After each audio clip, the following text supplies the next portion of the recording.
Odogwu awogo ọ dị egwu. From Odogwu to ọ dị egwu.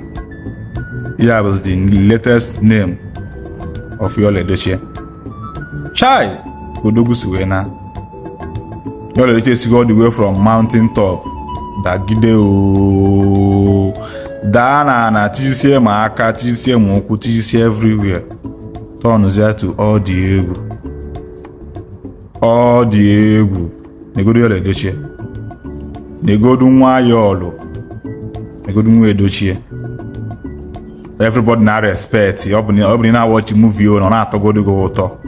Ị na-afụ nwa nwere uche, na-afụ onye wey na reason ife, na-afụ Odogwu in him. Ị na-afụ his father in him. Negodia. Just because of ibeliberism. Something you can see me avoid. Look at. Since this girl and I called Judy bido maybe here. Your lifestyle, everything about you just turn upside down. Turn upside down. Look at you.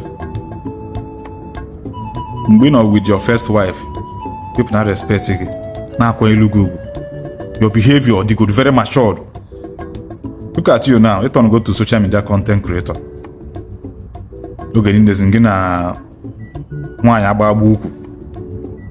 Anọ na email na social media. Na-eme ụmụazị na-eme. Echete mgbe nna ka na be na-ekwu okwu nke bụ Yul Edochie. Na-praise gị. Just like the way other people say praise gị that time.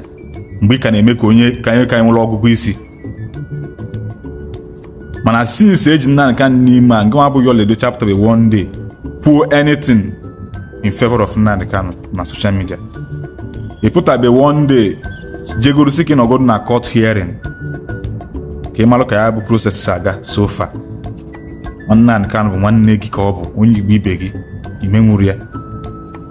Since eji kwubo okwu election a si election a serious since last week today, nke bụ Yul Edochie put up declare your stand or show your support to that your brother bụ Peter Obi. Ọ bụrụ na ọsọ your brother, ọ bụ kwuru your brother, bụrụkwuo, ọ bụ your tribesman, bụrụkwuo your statesman. Show me your support. Man, ị nwere obi. Pụta declare support to nwoke onye ofe mmanụ. Declare support to Tinubu. Not only that, ibulukwu onwe gị yesterday ekwu. Bulu onwe gị jeme na court ije show your support against your own brother, which in you ewozuga akpili ego, ewozuga stomach infrastructure na achọ.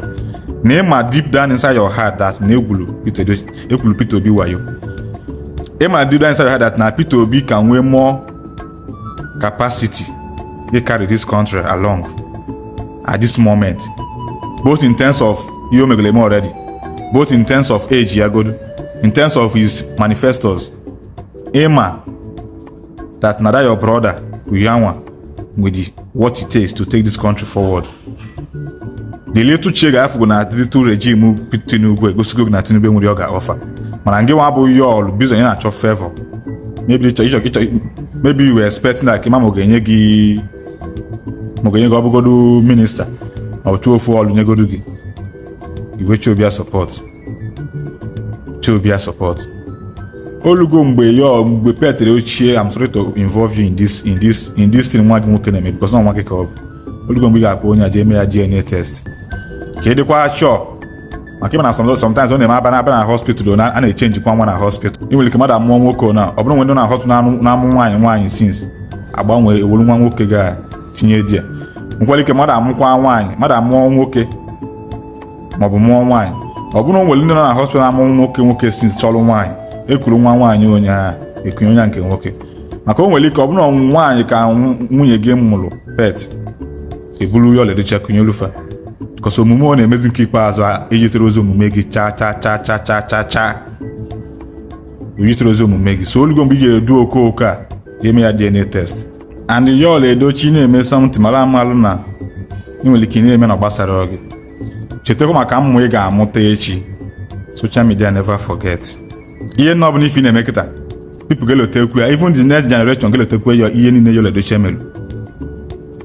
Maka mgbe ị ga-amụcha mmụ echi nwa gị nwoke o si gaa ije ma ọ chọọ ime something asị na ọkwa mpịa bụ Yul Edochie melu mail those years ewolu maka njọ ihe imelụ otebe mmụ gị kwa very very careful ma alụ dịka len na-agba ka ọ ya lebiya ga-eme nwa ga affect echi since ọ bụ na ngwe n'oge aka erozi.